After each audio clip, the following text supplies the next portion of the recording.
എന്ത് കാര്യത്തിൽ ആരെ വിളിച്ചാൽ ശത്രുക്കളെ പോലെ നേരിടുന്ന മനസ്സാവും. നല്ലേ അവനവൻ എല്ലാവർക്കും വേണം. അവനവന്റെ കാര്യം ഒത്തും മുടേക്കും ആരുണ്ടായിട്ട് കഷ്ടപ്പെട്ടിട്ട് അവിടെ എത്തി അല്ലേ? ആരും കൊണ്ടെത്തുന്നു സ്വിച്ചവനുമല്ല അല്ലേ? നിങ്ങളെ കരം കൊണ്ട് കരത്തുന്ന ഒരുപാട് ആള് കൊണ്ടുപോയിട്ടുണ്ട് തരാം. ആ കൊണ്ടുപോയവര് ഇന്ന് തരാം നാളെ തരാം എന്ന് പറഞ്ഞിട്ട് ഒരുപാട് കഥ ഒന്നും തിരിച്ചു കിട്ടുന്നില്ല. കൊണ്ടുപോയ ധനം കൊണ്ട് അവര് സൂഹിക്കുന്നുണ്ട്. നിങ്ങളെ നല്ല മനസ്സുകൊണ്ട് നിങ്ങൾക്ക് ആരെയും സങ്കടങ്ങളുണ്ട്. അതുകൊണ്ടാണ് നിങ്ങൾ വാരി വാരി കൊടുക്കുന്നത്. എന്നാൽ അവര് അത് മനസ്സിലാക്കുന്നില്ല. ശത്രുതയും കുറ്റമാണ്. ചെയ്യാതെ തെറ്റിന് പോലും ഒരുപാട് വേദന അനുഭവിക്കുക അല്ലേ?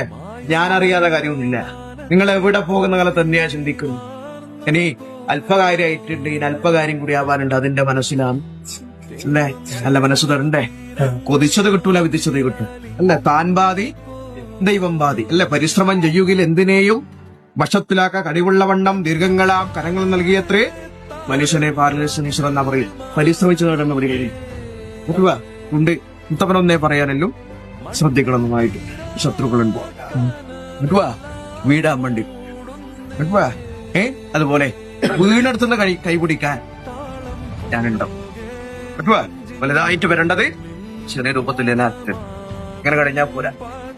മനസ്സിലാഗ്രഹമുണ്ട്, ഒന്നും നടക്കുന്നില്ല. വിശ്വാസത്തിന്റെ മുടിച്ച വില്ലിഞ്ചിരികയുടെ സത്യം പറഞ്ഞിരിക്കുന്ന വാക്ക് നിങ്ങളെ കാര്യമില്ലായിട്ട് ഇതുപോലെ ഈ കുടിക്കളത്തിൽ എന്നെ കാണും. മനസ്സിലില്ലേ കളവ പറഞ്ഞിന് എല്ലാ സത്യാണ്. അതാ പറഞ്ഞിന് പിടിച്ച വില്ലിഞ്ചിരിക്കണ സത്യം പറഞ്ഞിരിക്കുന്ന വാക്ക് പാതി പിടിക്കാക്കൂല. 6 മാസത്തിനുള്ളായിട്ട് നല്ലൊരു പടി തരും. എന്താ നക്ഷത്രം എന്താണ്? എത്ര വയസ്സായി? അല്പം വൈകിപ്പോയി. എന്നാലും മാർഗം ഏതായാലും ലക്ഷ്യം ഒന്നാണ്. ആ ലക്ഷ്യം ഞാൻ കാണിച്ചു തരും.